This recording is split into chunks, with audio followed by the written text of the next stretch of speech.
Jérémy Lorca. Oui. Jérémy Lorca. Oui.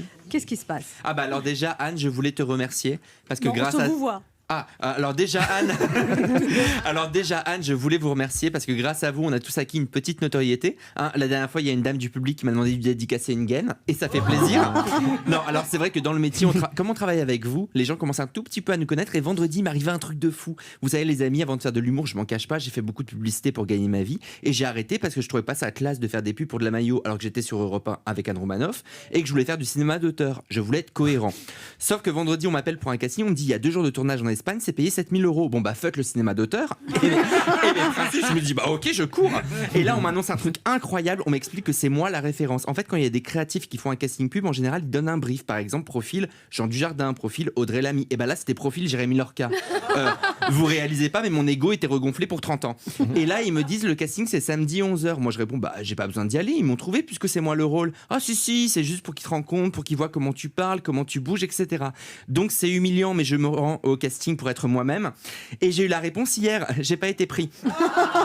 C'est-à-dire que les gars m'ont vu en vrai, ils se sont dit oula, décevant. Donc dans Paris, il y a un mec qui joue mieux Jérémy Lorca que moi. Qui est ce connard qu'on le trouve? Je veux ces 10%. Quand on m'a annoncé que j'étais pas pris, j'ai eu envie de crever. Je me suis senti comme une merde, mais toute la journée. Et j'y ai vachement réfléchi. Je me suis mis dans cette situation à cause de l'argent.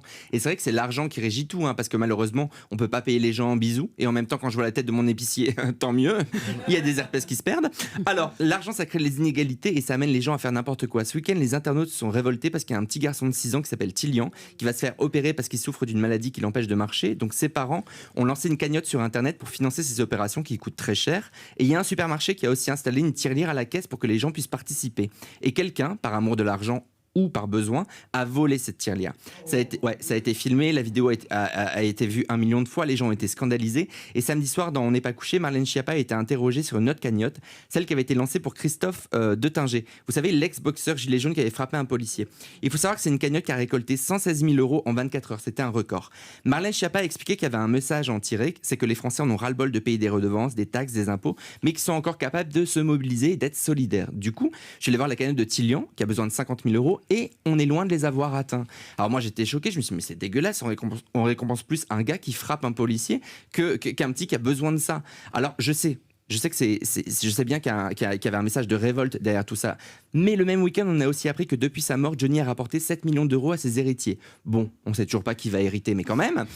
Mais quand même, ça fait un petit pactole. Et en fait, c'est ça le paradoxe. Il y en a qui ont trop d'argent, d'autres qui en manquent et qui en ont vraiment besoin. Alors c'est comme ça, on va pas refaire le monde. Mais c'est vrai que quand on y pense, pour l'argent, on peut voler. On peut faire un boulot qu'on déteste. On peut passer à côté de sa vie. On peut s'embrouiller avec des potes. Mais on peut aussi faire des choses bien, aider les gens. En l'occurrence, un petit garçon à retrouver ses jambes. Alors si ça vous intéresse, la cagnotte est sur Litchi. Elle s'appelle Aidez-moi à marcher. Alors à votre bon cœur et merci à lui.